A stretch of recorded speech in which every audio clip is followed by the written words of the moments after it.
रविंद्र केलेकर ने सन 1925 में गोवा के कोंकण क्षेत्र में जन्म प्राप्त किया और वहां से वो गोवा के मुक्ति आंदोलन में अपनी युवावस्था के काल में जुड़ गए ताकि अपने क्षेत्र को विदेशी ताकतों से मुक्त करवा सके।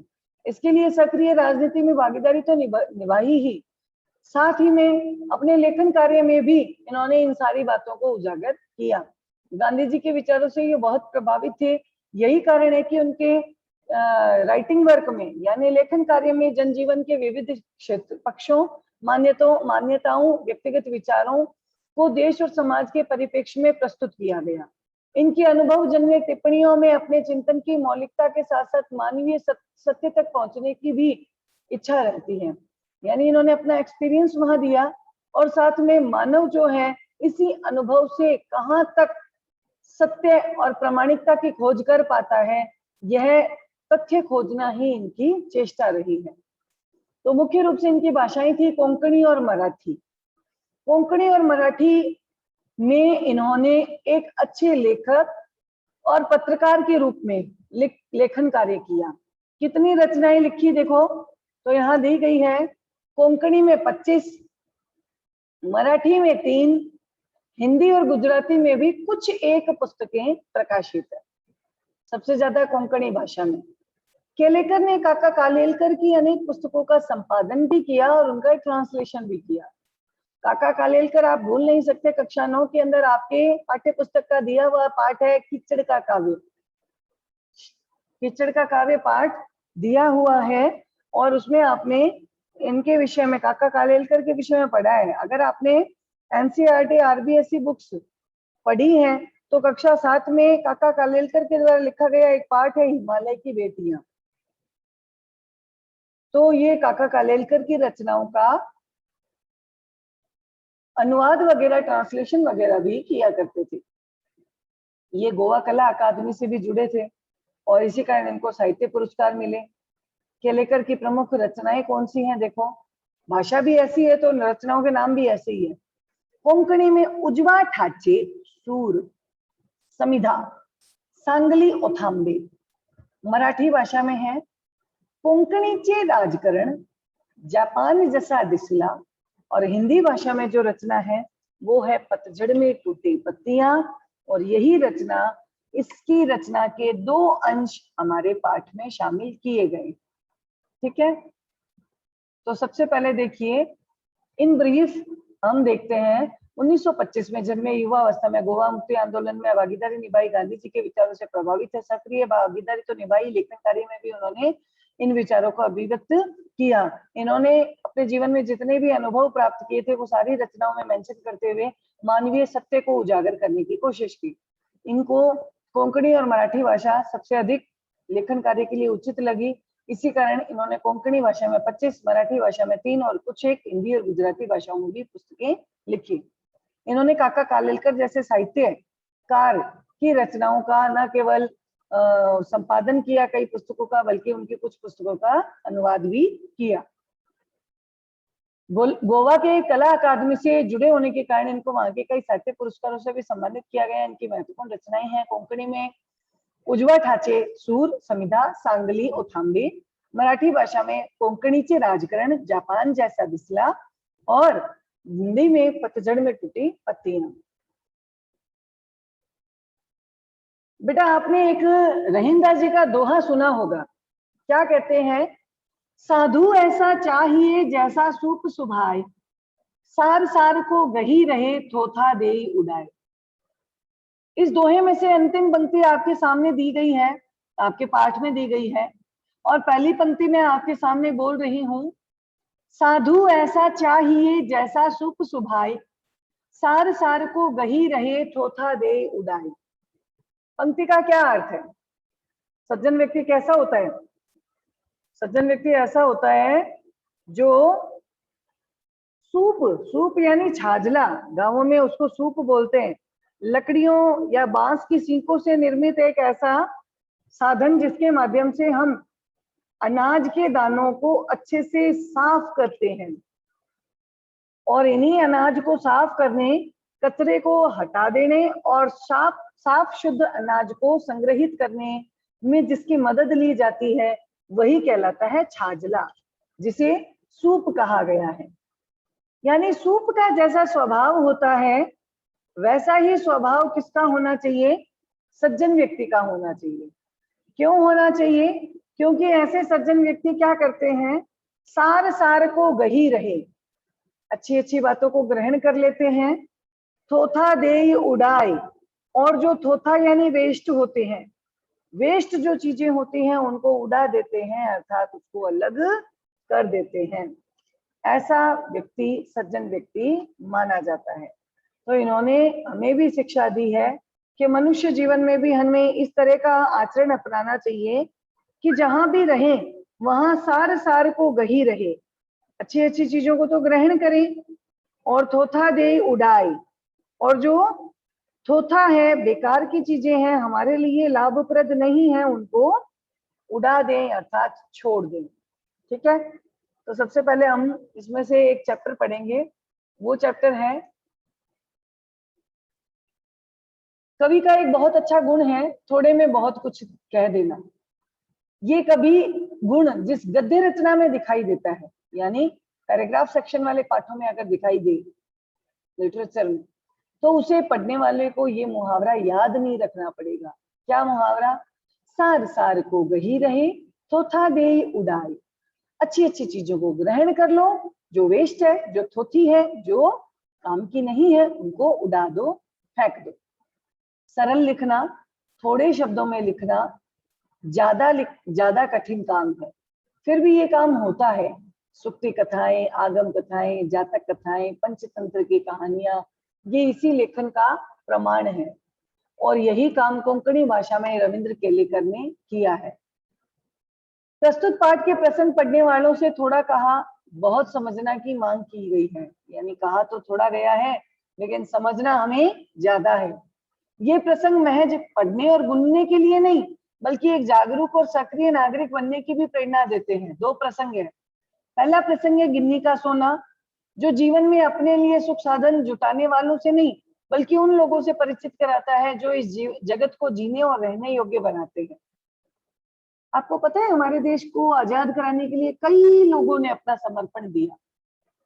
उनमें से कुछ गिने चुने लोग जो पहले से ही रॉयल्टी में जी रहे थे और आज भी रॉयल फैमिली से ही जुड़े हुए हैं, उन लोगों को तो सत्ता मिल गई, और जो बेचारे निम्न या मध्यम वर्गीय परिवारों से संबंधित थे, वो निम्न या मध्यम वर्गीय परिवारों में रहकर भी अपने स्वाधीन भारत के सपने देखने लगे, और उसके लिए जो संघर्ष था उसमें अपने जीवन का सब कुछ न्योछावर कर दिया, और आज तक भी उनके नाम तक हमें याद नहीं। हम अपने पाठ्यक्रम में पूरे मुगल काल के विषय में नॉलेज ले लेते हैं, गांधी नेहरू के विषय में बात कर लेते हैं, लेकिन गांधी और नेहरू से भी ज्यादा उस समय जिन लोगों ने अपने युवा काल के उस उत्ताल रक्त को अपने देश की आजादी के समर्पण में लगा दिया, वो थे भगत सिंह, राजगुरु और सुखदेव, जिनकी जीवन गाथाएं हमें किसी भी पाठ में पढ़ने को नहीं मिलती। जबकि उन्होंने, भाई जब हमारे ऊपर मुसीबत आ रही है तो एट प्रेजेंट हमें क्या डिसीजन लेना है, उसके लिए किसी का मुंह नहीं देखा, किसी की गर्जें नहीं करी, किसी की मनोहार नहीं की, बल्कि खुद से जो बन पड़ा उन्होंने वैसा डिसीजन लेकर के देश की भलाई के कार्य किए, है ना। ऐसे ही कुछ लोग होते हैं जो किसी भी बड़ी बिल्डिंग के निर्माण में, यानी कोई बहुत बड़ी संस्था है, उसको एस्टेब्लिश करने में, उसको स्थापित करने में अपना बहुत बड़ा रोल निभाते हैं, लेकिन जब वो संस्था बनकर तैयार हो जाती है तो ऐसे व्यक्तियों का नाम थोड़े दिनों तक लिया जाता है और उसके बाद धीरे धीरे भुला दिया जाता है। और जबकि जो चापलूस लोग हैं वो उस संस्था का सारा कार्यभार हाथ में संभाल लेते हैं और संस्था को आगे चलाते रहते हैं। यानी जो नींव की ईंट होते हैं वो नींव में दब कर रह जाते हैं। हालांकि नींव में दब करके वो इमारत को मजबूत तो बनाते हैं, लेकिन उस नींव की ईंट को देख कोई भी नहीं पाता। ऐसा ही जीवन होता है गिन्नी का सोना। गिन्नी देखा है, सिक्का, गिन्नी किसी का है? सिक्के को। टकसाल के अंदर जब सिक्के तैयार किए जाते हैं, तो जब सोने के सिक्के तैयार किए जाते हैं तो सोना जो है खरे रूप में नहीं होता, पूरे शुद्ध रूप में नहीं होता, आप किसी सुनार की दुकान पे जाओगे, आप देखोगे कि जो ज्वेलरी के अंदर सोना काम में लिया जा रहा है उसमें थोड़ा बहुत पीतल तांबा आदि मिलाया जाता है। क्यों मिलाया जाता है? इसीलिए मिलाया जाता है क्योंकि शुद्ध सोना जो है वो अपने खरे रूप में इतना मजबूत नहीं, इतना चमकदार नहीं कि उससे आभूषण बनाए जा सके, उससे गहने गढ़े जा सके। तो गिन्नी का सोना क्या है? गिन्नी का सोना एक ऐसे व्यक्ति के विषय में हमें ध्यान केंद्रित कराता है जो अपने जीवन के लिए सुख साधन जुटाने वालों से नहीं बल्कि उन लोगों से प्रेरित होता है जो जीवन को जीने योग्य और रहने योग्य बनाए हुए हैं। यानी जो किसी तरह का लालच नहीं रखते, निस्वार्थ भाव से मानव सेवा में लगे रहते हैं। दूसरा प्रसंग है जैन की देन।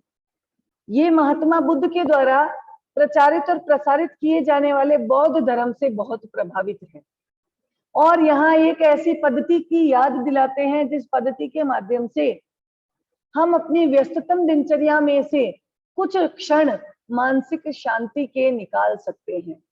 होता क्या है इसमें, एक घर की एक इमारत की बहुत ऊंची टेरेस पे जा करके और वहां के प्राकृतिक वातावरण में आप क्या कर रहे हो, सिर्फ एक कप चाय का आनंद उठा रहे हो।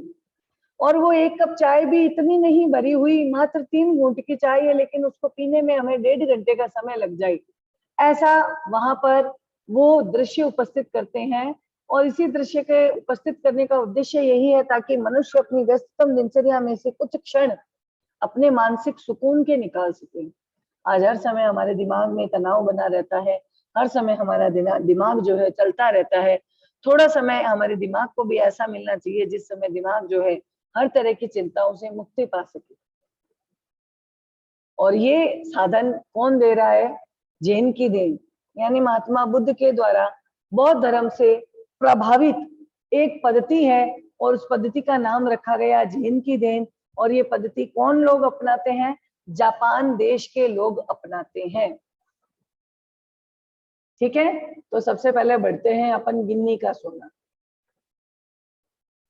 बेटा आपने देखा है नेता 2 तरह के होते हैं, एक तो जिसकी करनी और कथनी एक जैसी हो, और एक वो जिसकी करनी और कथनी में अंतर होता है, कहते कुछ है और करते कुछ है ना।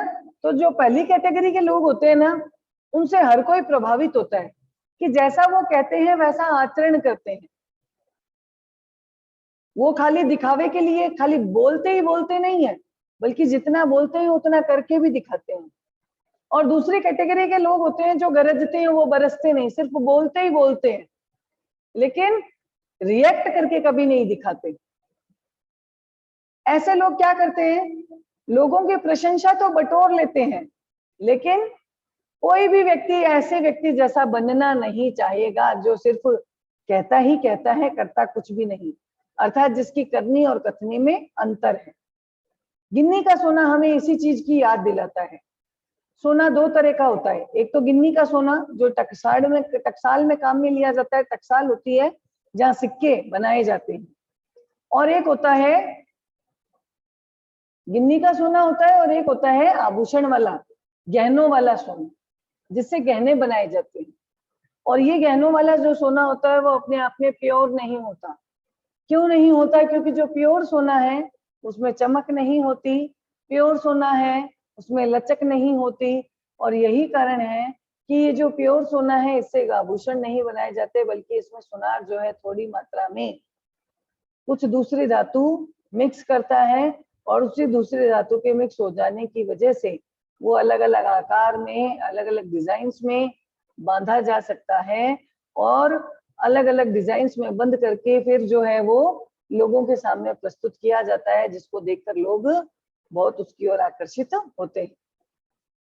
यानी एक तो होते हैं व्यवहारिक, जो जैसा कहते हैं वैसा करते हैं, है ना, इनको बोलते हैं प्रैक्टिकल आइडियलिस्ट। क्या कहते हैं? Practical idealist. और दूसरे होते हैं सिर्फ कहते ही कहते हैं, करते कुछ भी नहीं है। जैसे मैंने अभी थोड़ी देर पहले कहावत बोली, जो गरजते हैं वो बरसते नहीं। तो देखिए इसमें महात्मा गांधी के उदाहरण से अपनी सारी बात को स्पष्ट किया गया है। सुनना, ध्यान से सुनना, पहले पैराग्राफ की पहली पंक्ति को जरूर रेखांकित कर लो। शुद्ध सोना अलग है, गिन्नी का सोना अलग है। क्यों है भाई? आगे ये बताएगा, देखिए।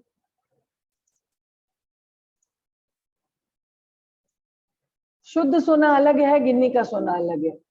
गिन्नी के सोने में थोड़ा सा तांबा मिलाया जाता है और इसीलिए वो ज्यादा चमकता है, शुद्ध सोने से भी मजबूत होता है। औरतें अक्सर इसी गिन्नी के सोने जैसे से ही अपने गहने बनवाती है। फिर भी होता वह है गिन्नी का सोना। शुद्ध आदर्श भी शुद्ध सोने जैसे होते हैं, सही है ना। खाली शुद्ध आदर्श फॉलो करने के लिए अगर हमें कोई बोल देना तो हमें शुद्ध आदर्श एकाएक नहीं आएंगे। क्यों नहीं आएंगे? क्योंकि सिर्फ आदर्श जो है वो उनको फॉलो करना, उनको बोलना, उनके विषय में लोगों को अवगत कराना बहुत मुश्किल है। क्योंकि कई ऐसे लोग होते हैं जिनको ये चीजें पसंद नहीं आती और वो आपका विरोध करते हैं, है ना। तो एक तो होता है गिन्नी का सोना, एक होता है शुद्ध सोना।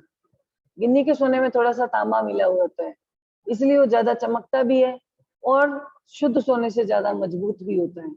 और औरतें अक्सर इसी सोने से आभूषण बनाती हैं। फिर भी होता तो वो क्या है, गिन्नी का सोना। इसी तरह से शुद्ध आदर्श भी क्या होते हैं, शुद्ध सोने के सरीखे होते हैं। चंद लोग उनमें व्यवहारिकता का थोड़ा सा तांबा मिला देते हैं और फिर चलाकर दिखाते हैं। तब हम लोग उन्हें प्रैक्टिकल आइडियलिस्ट कहकर उनका बखान करते हैं। कहाँ पर?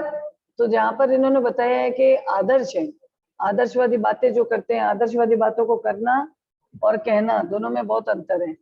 सिर्फ कह करके आपने छोड़ दिया, उस पर अमल नहीं किया, तो आपकी वो बातें इतनी प्रभावशाली नहीं होगी।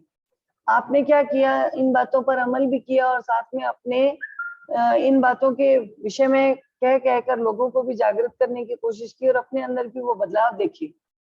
इन बदलावों से जो लोग हैं वो प्रैक्टिकली ये समझ जाएंगे कि शुद्ध आदर्श वास्तव में कहाँ तक अच्छे साबित हो रहे हैं और कहाँ जाकर के वो एक सीमा तक छोड़ने योग्य बन जाते हैं। गांधी जी का नाम सुना हुआ है सभी ने। महात्मा गांधी क्या थे? प्रैक्टिकल आइडियलिस्ट थे। प्रैक्टिकल आइडियलिस्ट कैसे? कि वो जो भी कार्य करते थे वो पहले कहते थे और उस हिसाब से करके दिखाते थे। उनकी करनी और कथनी एक जैसी होती थी, है ना। तो देखो यहाँ पे दिया गया है, यह बात न भूलें कि बखान आदर्शों का नहीं होता, व्यवहारिकता का होता है। जब व्यवहारिकता का बखान होता है तो प्रैक्टिकल आइडियलिस्टों के जीवन से आदर्श क्या हो जाता है, पीछे हटने लगता है ना। क्योंकि आदर्शवादी जीवन जीना बहुत मुश्किल होता है और उनकी व्यवहारिक सूझबूझ आगे आने लगती है। यानी एट प्रेजेंट हमें क्या डिसीजन लेना है, पुरानी परंपराओं आदर्शों से जुड़े हुए नहीं रहना है, कुछ नया करके आगे बढ़ना है, वो होता है व्यवहारिक सूझबूझ। सोना पीछे रहकर तांबा ही आगे जाता है। चंद लोग कहते हैं कि गांधी जी प्रैक्टिकल आइडियलिस्ट थे। व्यवहारिकता को पहचानने से उसकी कीमत हम जानते हैं, इसीलिए वे अपने विलक्षण आदर्श चला सके हैं और हवा में ही उड़ते रहते हैं। देश उनके पीछे नहीं जाता है, देश उनके पीछे नहीं जाता। देश मानवीकरण कर दिया यहाँ पे। यहाँ पर अर्थ होता है कि उनका अंधा अनुकरण नहीं करते, देखा देखी नहीं करते, है ना। जो चीज उन पर लागू नहीं हो रही उसको देखा देखी नहीं करते। देखो क्या कहते हैं कि गांधी जी क्या है, प्रैक्टिकल आइडियलिस्ट थे। वो व्यवहारिकता को पहचानते थे, उसकी कीमत पहचानते थे और वे अपने विलक्षण आदर्श चला सके। इसका यही कारण है कि जो लोग हैं वो उनसे इंस्पायर हुए हैं, उनसे प्रेरित हुए हैं, क्योंकि वो खुद एक ऐसे बंदे थे जो जैसा कहते थे वैसा करके दिखाते थे, सिर्फ हवा में ही नहीं उड़ते थे। ठीक है, हवा में उड़ना यानी मात्र कल्पनाएं करना, कल्पनाएं नहीं करते थे, करके दिखाते थे। अगर उन्होंने स्वच्छ भारत का सपना देखा तो झाड़ू लेकर के मैदान की सफाई करने के लिए पहले खुद उतरे और बाकी अन्य लोगों को प्रेरणा दी। अगर उन्होंने स्वच्छ भारत के अभियान को कामयाब बनाने के लिए शौचालय भी साफ किए तो सबसे पहले उन्होंने खुद ने करके दिखाया और उनकी प्रेरणा से अन्य लोग जो है इस कार्य में शामिल हुए। उन्होंने अपने जहां जहां आश्रम बसा रखे थे उस आश्रम के अंदर भी कुछ ना कुछ जो है वहाँ लोगों को जो शिक्षा दी, वो शिक्षा जो है उन्होंने अपने जीवन में अपने पारिवारिक जनों से, अपने आसपास के लोगों से प्राप्त की थी। तो इस प्रकार उन्होंने जो है प्रैक्टिकल आइडियलिस्ट के रूप में कार्य किया, लेकिन प्रैक्टिकल आइडियलिस्ट वो पूरी तरह से नहीं थे। क्यों नहीं थे देखो। हाँ, पर गांधी जी अपने आदर्शों को व्यवहारिकता के स्तर पर उतरने नहीं देते थे, बल्कि व्यवहारिकता को ही अपने आदर्शों पर चढ़ाते थे। ये सोने में तांबे मिलाने जैसा नहीं, बल्कि तांबे में सोना मिलाकर उसकी कीमत बढ़ाने जैसा है। इसलिए सोना हमेशा सोना ही रहता है और आगे बढ़ता है। इसी तरह से यहाँ गांधी जी के विषय में गांधी जी की बातों का प्रभाव भी यही कारण है, ज्यादा है, क्योंकि उनकी करनी और कथनी एक जैसी थी। ठीक है, तो गिन्नी का सोना यानी शुद्ध सोना, दोनों अलग अलग है। शुद्ध सोना में इतनी लचक, इतनी चमक, इतनी लचक होती है कि उसे गहने नहीं गढ़े जा सकते, और चमक भी नहीं होती है कि जिससे जो है वो सुनहरा प्रतीत होने लगे। जबकि गिन्नी का सोना यानी जो टकसाल में सिक्के बनाने के लिए काम में लिया जाता है, वो सोना ऐसा होता है जिसके अंदर आसानी से जो है हम गहने बना सकते हैं, उसको नए रूपों में ढाल सकते हैं। ये ज्यादा मजबूत और टिकाऊ भी होता है।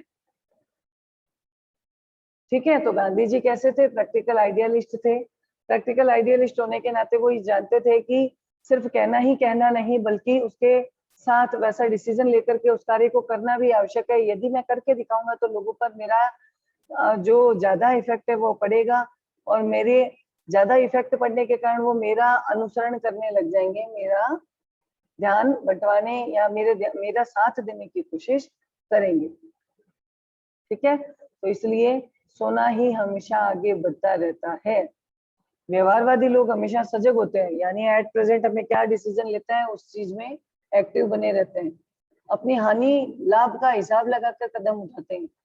यानी अगर हमारा काम हो चुका है और उसके बदले अगर थोड़ी बहुत भी नुकसान उठाने की कोशिश हो रही है, तो कोशिश यही करते हैं कि अरे ये जो है कार्य हम कल पर छोड़ देते हैं, कल आएंगे तो ये कार्य हो जाएगा।